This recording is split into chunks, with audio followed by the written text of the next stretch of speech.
18번 쿤이 제안한 것처럼, 이때 접속사 예제로 처럼이 된다. 우리의 세상에 관한 우리의 명제는 be embedded, embedded 뭐 이게 끼워 넣다지, 끼워 넣어져 있다, 끼워 넣어져 있다. 어디 내 패러다임 안에 이렇게 돼. 그러니까 우리의 그 세상에 관한 우리의 명제, 과학적 명제들은 다 어디 속에 들어가 있는 거야? 패러다임에 들어가 있는 것이다. 동격의 쉼표가 된다. 패러다임이란 무엇이냐? 즉, 거칠게 대략적인, 이렇게 거칠게 말하자면 서로 관련된 커미트먼트, 약속의 네트워크야. 그게 패러다임이야. 뭐에 대한 약속이냐? 특정한 이론 또는 어떤 주제가 되는 대상 문제의 개념, 그리고 methodological practice, 방법학적인 관행들, 이런 거에 대한 약속, 서로 관련된 약속의 네트워크이다. 이 글의 주제가 뭐냐? 밑에서 보면 세상에 관한 명제는 우리의 과학 연구야. 과학 연구는 어디 안에서 이루어진다는 거야? 패러다임이라는 것 안에서 이루어진다 이 말이야. 그렇지? 그래서 이 패러다임 내에서 우리는 과학적 연구가 세상에 대한 명제, 과학적 발견을 하는 거야. 그지? 그런데 패러다임은 무엇이냐? 이게 중요하다. 여기서는 뭐 어떤 단어가 중요해? 커미트먼트, 약속이라는 게 중요해. 약속이란 말의 의미는 뭐니? 서로 합의해서, 속자가 뭐냐면 우리가 구속할 때 그런 속자야. 서로 합의해서 어떻게 따르기로, 그 규칙을 따르기로 서로 그 구속을 약속하는 거야. 그지? 그러니까 패러다임이란 말은 무슨 말이냐? 서로 약속해서 서로 따르겠다고 약속한 그 규칙이 되는 거야. 알겠지? 그래서 예를 들면 우리가 축구 경기장 안에서 축구를 할 때는 어떻게? 축구장이 패러다임이 돼. 근데 그 축구장 아래에서는 우리가 어떤 약속을 해? 공을 손에 잡고 뭐 달리지 않겠다. 공을 손으로 들고 뛰면 어떻게? 반칙이 되잖아. 그지? 그거는 그 축구장이라는 패러다임 안에서 서로 약속된 행위가 아니야. 또는 뭐 서로 뭐 공과 상관없이 상대방을 발로 차진 않겠다. 축구 권투할 때처럼 뭐 상대방을 주먹으로 치지도 않겠다. 이런 거는 축구장이라는 패러다임, 즉 경기장 안에서 서로가 약속한 서로 간의 합의에 따른 구속이잖아, 그지? 그 말이 된다. 또 야구장이라는 패러다임은 또 야구장이라는 그 서로 간에 합의된 규칙이나 또는 방법적으로 어떻게 할지 또는 어떤 그 대상들을 다룰지, 그지? 이런 것들을 서로 약속한 거잖아.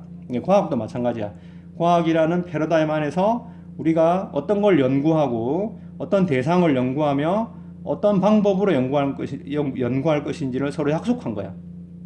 그 경기장 내에서, 그 규칙 내에서 우리의 세상에 관한 연구 활동은 이루어진다. 첫째 번째 문장을 이해할 수 있겠지, 그지? 그러니까 패러다임은 사실은 뭐라고?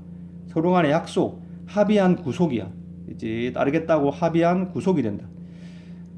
그러므로 과학자가 연구를 떠맡을 때 그들은 그렇게 한다. 연구를 한다. 뭐 내로부터 특정한 패러다임, 그 경기장의 규칙이지, 그지? 커미트먼트, 약속, 그 내에서 연구 활동을 한다. 가장 정확한 측정조차도 단지 센서블 하면 이치에 맞는 합리적인 이런 뜻이야.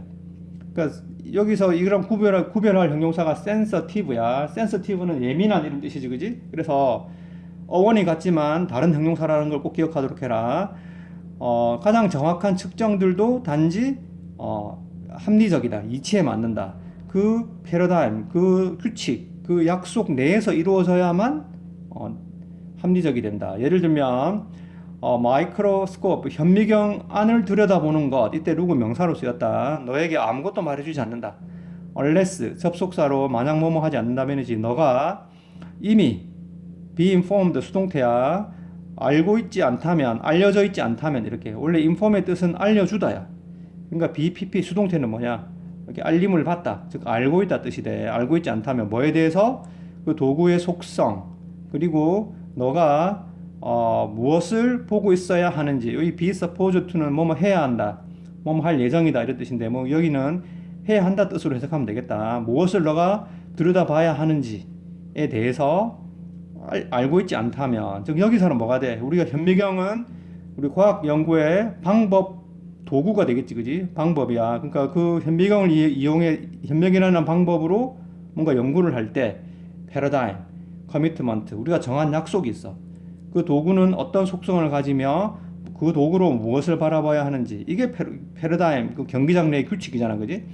이 규칙을 따르지 않는다면 현미경이라는 방법은 그 과학적 연구에서 아무런 의미가 없어. 유효하지 않다. 알겠지? 그 도구조차도 어떻게 그 패러다임 내의 규칙을 따라야 한다는 거지. 그지? 그래야 다른 동료들로부터 어떻게 인정을 받을 수 있다. 그러므로 우리가 과학에서 중요한 발전이라고 부르는 것, 선포관대 맛이 되지, 그지? 이동이 아니다. From A to B야. 덜 정확한 패러다임에서 더 정확한 패러다임으로의 이동이 아니다. 이렇게. 그러니까 거대한 중요한 발전이라는 건 뭐라고? 그 경기장 내에서 뭔가 좀 더 정확해지는 그런 거는 우리가 major progress, 거대한 발전이라고 부르지 않는다. 오히려 그게 아니라 그것은 수평적 이동이다. 뭐에서? 하나의 세상을 바라보는 방식에서, 즉 한 패러다임에서 another, 또 다른 패러다임으로의 이동을 얘기한다. 이게 대표적인 예가 뭐냐면 천동설, 지동설이야. 그러니까 천동설이라는 것도 뭐니? 지구가 세상의 중심이고 태양이 지구 주변을 도는 거잖아. 그게 하나의 패러다임이야. 그 경기장 내에서는 어떻게? 당연히 사람들이 뭐라고 생각하고 활동을 하고 있는 거야. 과학 연구를.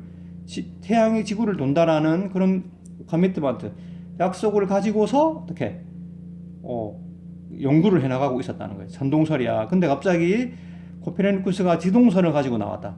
근데 이 지동설을 가지고 있잖아. 천동설 믿는 학자들하고 같은 경기장 안에서 누가 더 정확한지 경쟁을 할 수가 없어. 왜냐하면 애초부터 뭐가 다르기 때문에, 그 경기장의 규칙이 다르기 때문이야. 그래서 이건 완전히 이제 다른 패러다임이, 새로운 패러다임이 되는 거야. 그래서 사실은 보면 코페르니쿠스가 그렇게 지동설 때문에 박해를 받았던 이유는 뭐냐? 그 기존의 패러다임 속에서 경기하던 사람들을, 주류들이 대다수의 입장에서 볼 때는 너무나 위험한 이론이지. 왜냐하면 자기 경기장이 사라지는 거잖아, 그지? 너무나 위험한 일이었지, 그지? 천동설, 지동설 예를 보면 이 예를 이해할 수 있겠지. 쿤에게는 새로운 패러다임을 가진 과학자는 다르게 본다. 무엇과는 다르게 그가 전에 보았던 방식과는 다르게 본다. 세상을 본다. 됐지? 새로운 패러다임으로 보는 거지, 그지?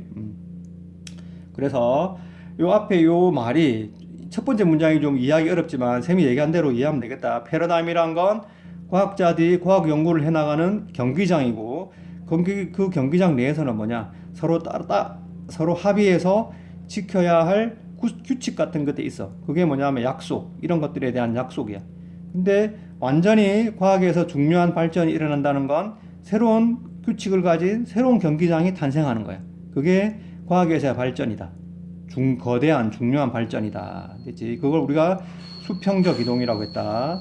이렇게 참고해서 주제를 정리해 보도록 해라. 다음.